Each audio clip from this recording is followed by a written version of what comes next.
અમારા ભગવાન છે એ છે જ. 84 લાખ પૂર્વ આયુષ્ય એમનું હતું તો હતું જ. આ શ્રદ્ધા અમારી અટલ છે, એને કોઈ ચેન્જ નહીં કરી શકે. અને એમાં જે ભગવાને 83 લાખ પૂર્વનું આયુષ્ય આપણા માટે ખર્ચ્યું કે એ ભલા માણસ ક્યાં આડાવડો ફંટાતો નહીં. હા, ભગવાને શિલ્પ સ્થાપ્યું. એમ કહેવાય ને કે ભગવાને 100 શિલ્પ સ્થાપ્યા. સેજલબેન, આટલા બધા રિસર્ચરો છે ને, હું ઘણી બધી મહેનત કરી ચૂક્યો, પણ 100 શિલ્પના નામ હજુ આપણે ભેગા નથી કરી શકતા. આ રિસર્ચરમાંથી કોઈને સોંપો કે 100 શિલ્પના નામ શોધી આપે. પણ ભગવાને જે પહેલું શિલ્પ સ્થાપ્યું એ કુંભારનો ઘડો, માટલું ને પછી પેલું આમ નદી કાંઠે જ્ઞાન કોઈ કંઈ બાકી સ્ટોરી કરી. સરસ. કુંભારનું માટલું આ દુનિયામાં આટલા લાખો વર્ષ પછી પણ કોઈ ફેક્ટરીમાં બની નથી શકતું. ભગવાને સ્થાપેલું પહેલું શિલ્પ એ કુંભારનું એ માટીનું ચક્રડા ઉપર જ બની શકે. અને માટે ભગવાન છે, હતા ને રહેશે. 500 વર્ષ ભગવાનની પ્રતિષ્ઠાને શત્રુંજય ગિરિરાજ પર થાય છે, ત્યારે તમારી ને મારી, આપણી બધાની, આ સભામાં બેઠેલા જેને ઋષભયાનમાં આવવાનું મન થયું, એમની એટલી જવાબદારી થાય છે કે આ 500 વર્ષ જ્યારે આ 7-8 વર્ષ પછી પૂરા થાય છે, ત્યારે મારા પ્રભુની વાત આ વિશ્વના 800 કરોડની પ્રજાને કલ્યાણકારી રીતે પહોંચાડી શકાય, એના માટે તમે ને હું શું કરી શકશું? કે પછી તાળીઓ પાડશું? સાહેબ, સેમિનાર બહુ સારો હતો, જમવાનું મજા આવી, પણ વચ્ચે વરસાદ પડી ગયો. વરસાદ તો પડે જ ને, ઋષભની વાત હોય અને પહેલો વરસાદ જ ઋષભે પાડ્યો હોય તો બહાર વરસાદ પડે જ ભાઈ, એમાં નવી વાત શું છે? પણ એ ઋષભ, એ વરસાદ પડ્યો. અહીંયા છે ને, સાચું કહું છું, ઋષભયાન સેમિનાર સારું હતું અને બહુ જાણકારી મળી, એવું સર્ટિફિકેટ અમને નથી જોઈતું, જરાય નથી જોઈતું. અમને જોઈએ છે તમે અમારી સાથે આ યાત્રામાં જોડાવા માંગો છો ખરા? હા કે ના? જમવાનું છે, રાખ્યું છે. આમ તો વરસાદ પડે એટલે થોડી ઓછા હોતી હશે વ્યવસ્થા. હા, પૂરી જ છે ને. જૈનિશભાઈએ થોડી વચમાં ટાળીઓ પડાવી, ત્યારે મને થોડું ગમ્યું. મેં કીધું આ ચા બા પીધા વગર બેઠા છીએ 2-3 વાગ્યાથી, તો આમ થોડી ઊંઘ ચાલતી હશે, પણ થોડીક વધારે આસપાસના જગાડ્યું, જોરથી તાળી પાડી લેવી ક્યારેક.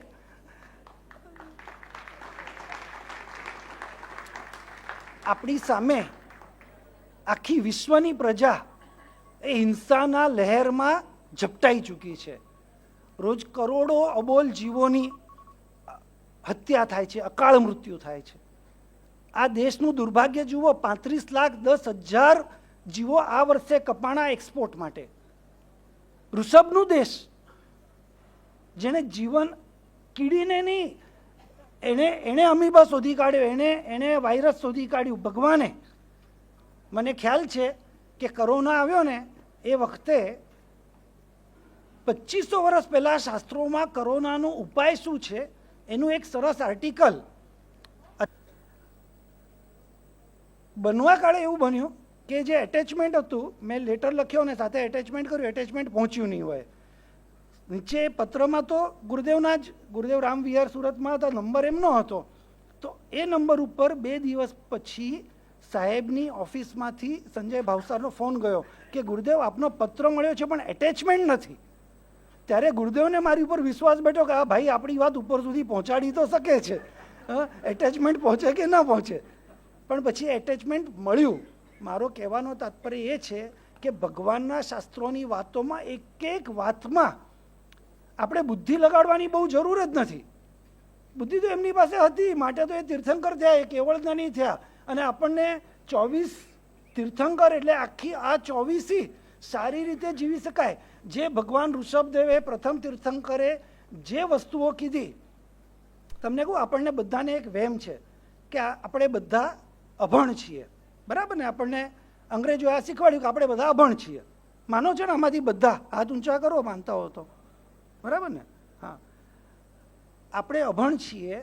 મને એમ થાય કે જો આપણે અભણ છીએ આવું અંગ્રેજોએ આપણને 200 વર્ષમાં શીખવાડ્યું, તો 500 વર્ષ પહેલાં મારા શત્રુંજયના ડેરા કયા એન્જિનિયરે બાંધ્યા?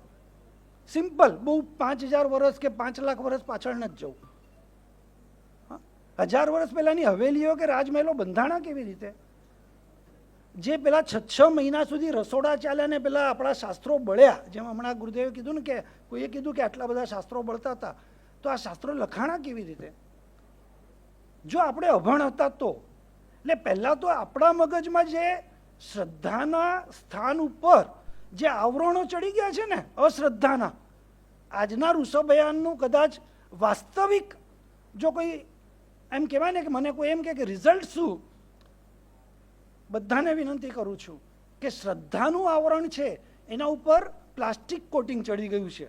કોરોના વખતે છે ને ઘણા બધા માંદા પડ્યા અને પછી હોસ્પિટલ ગયા અને પછી હોસ્પિટલમાંથી પ્લાસ્ટિકમાં પેક થઈને સીધા બારોબાર પાર્સલ થઈ ગયા. હા, ઘરવાળાને ફોન આવ્યો કે ભાઈ આનું આવું થયું છે, હા હા મોકલી દો, અહીંયા ઘરે નહીં મોકલતા. હા, આપણે બધા બચી ગયા છીએ, પુણ્યશાળી છીએ. હા, નહીં તો એ કોરોનામાં આપણો એ નંબર પ્લાસ્ટિક પેકિંગમાં લાગી ગયો હોત કે નહીં? તો આપણા મગજ ઉપર જે આ પ્લાસ્ટિક કોટિંગ થઈ ગયું છે ને અશ્રદ્ધાનું, ઋષભયાનની જો સફળતા હું માનું ને તો હું એવું માની શકું કે એ પરમાત્મા એ 83 લાખ પૂર્વ વર્ષનું આયુષ્ય અમને જીવન જીવવાની પદ્ધતિ શીખવાડી. શું કામ ડેલ કાર્નેગીની ચોપડી વાંચવી પડે, how to win friends and influence people? અમારે નથી વાંચવી ભાઈ. જિંદગી જીતવાની જડીબુટ્ટી અમારે નથી વાંચવી, અમારે શ્રાદ્ધવિધિ પ્રકરણ વાંચવું છે. અમારે મારા ભગવાને શું કીધું, કારણ કે મારા ભગવાને કોઈનું અહિત થાય એવું ક્યારેય કીધું જ નથી. આ શ્રદ્ધા જો આપણા મગજમાં આજે પ્રસ્થાપિત થઈ શકે તો મને એમ લાગે છે કે જે આ ગુરુ ભગવંતે દિવસ રાત એક કરીને એ લબ્ધિ વિક્રમ ગુરુ કૃપાપાત્ર યશોવર્મા સુરી મહારાજે, એ ભાગ્યેશ્વરી મહારાજે, એ અમારા તીર્થેશ વિજય મહારાજે જે મહેનત કરી છે અને રિંકાર મહારાજે જે મહેનત કરી છે, એ મહેનત આ અગ્નિ પ્રગટાવવા માટેનું આ પ્રથમ પગલું છે.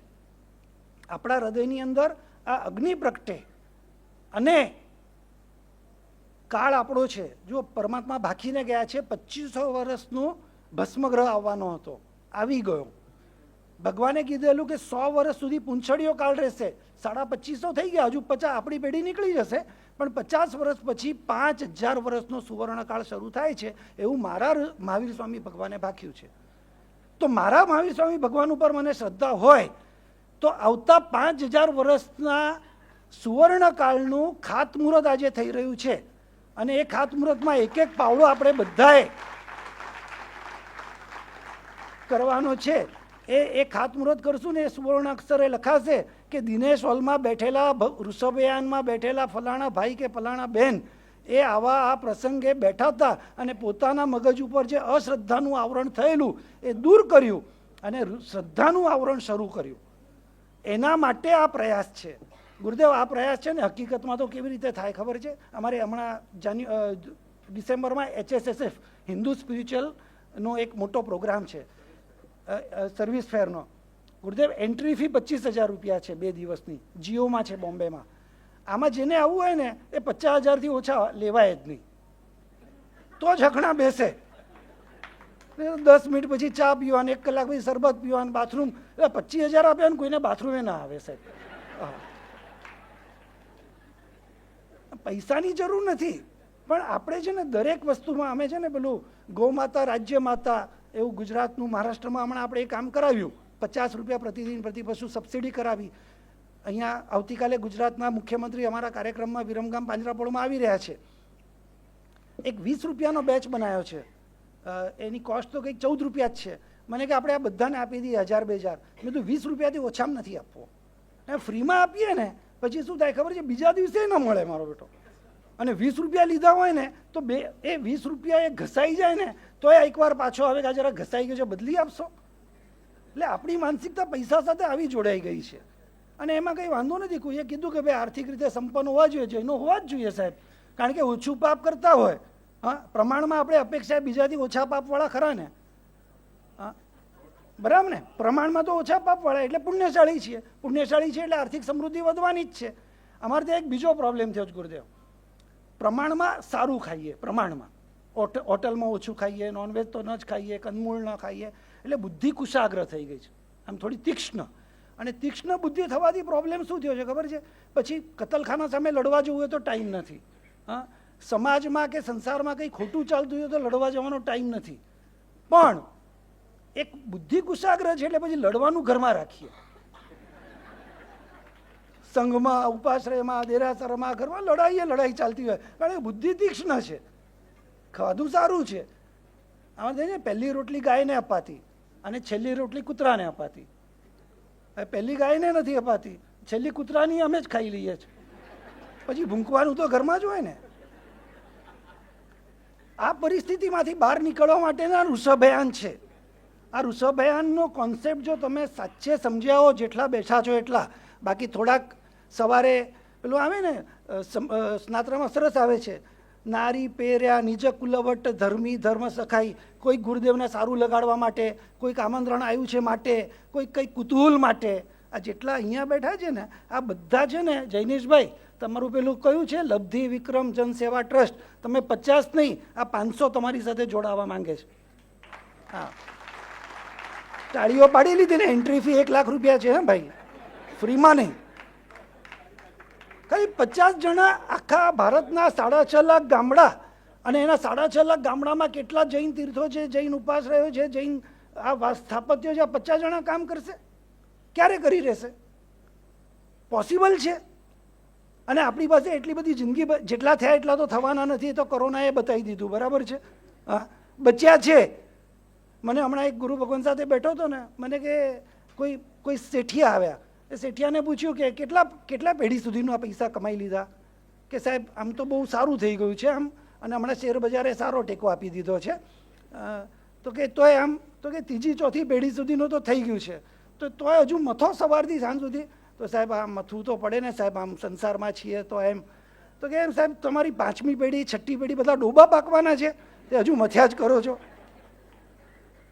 એટલે આત્મા માટે ક્યારે કરશું? અને પુરુષાર્થ કરવાની ના ભગવાને ના નથી પાડી, બોલો. અને ઋષભદેવ ભગવાને ઋષભ તીર્થંકર થયા ને એની પહેલાં ઘણું બધું કહી દીધું, કારણ એમને ખબર હતી કે આ પ્રજા 99.99% દીક્ષા તો લઈ શકવાની નથી, એ તો નીચે જ બેસવાની, બાકી તો પાઠ પર બેસવું જોઈએ આપણે બધાએ. પણ આ સત્વ આપણું તો પ્રગટતું જ નથી.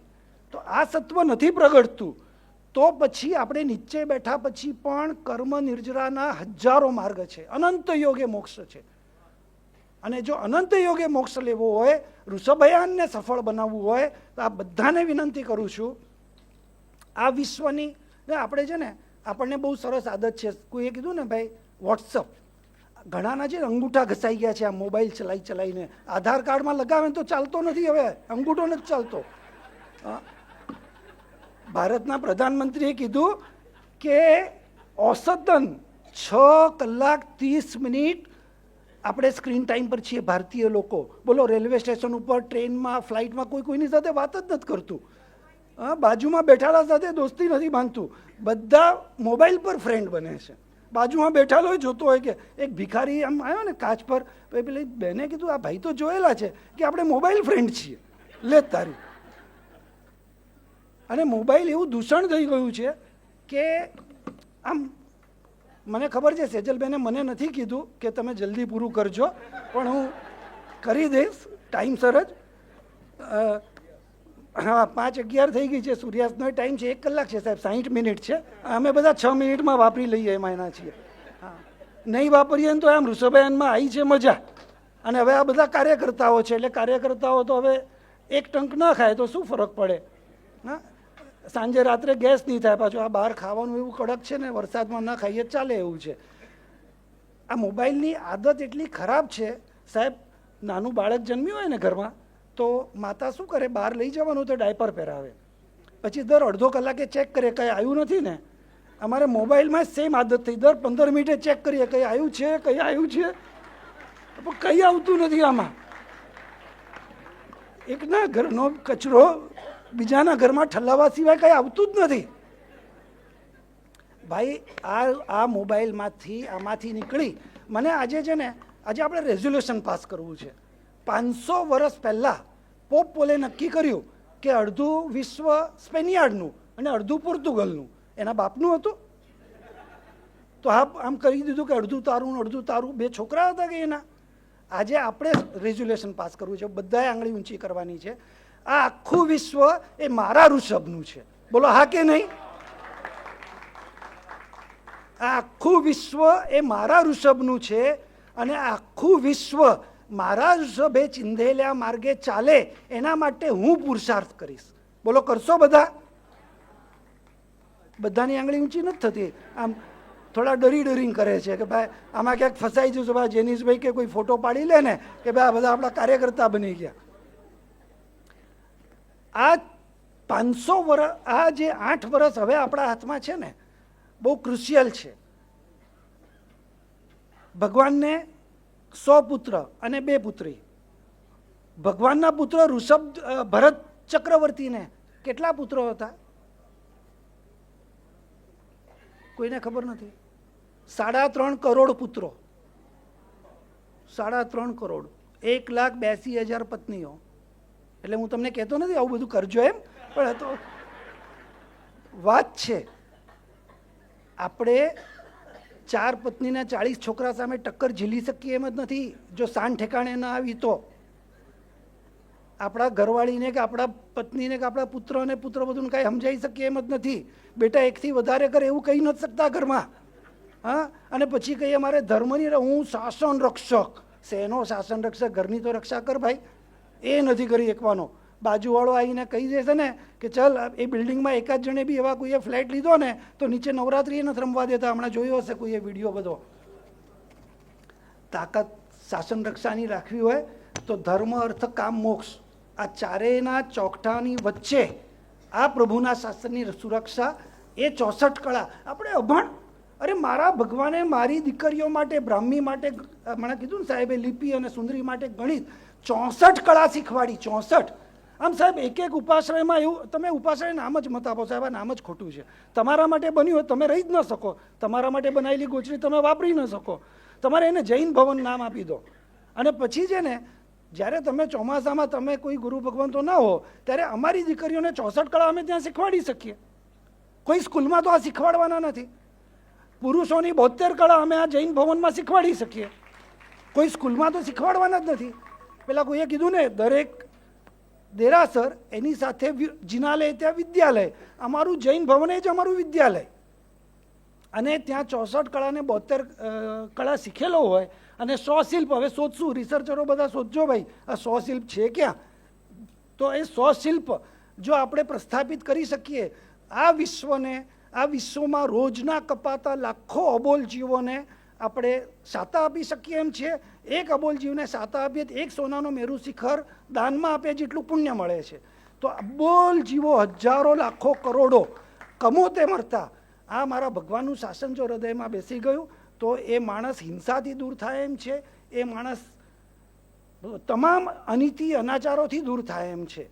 અને એવા એક માણસને પણ ધર્મે વાળીએ ને તો આપણો તો જન્મારો સફળ થાય એમ છે. એના માટે આ ઋષભયાન છે. ઋષભયાન આજે થયું, આવતા વર્ષે મુંબઈમાં થશે. સાહેબ કહેજો હા, મારી રહેવાની વ્યવસ્થા જરા કરાવી દેજો માણસને કહીને, પણ હું આવવાનો છું. કાંઈ આવું નથી ભાઈ.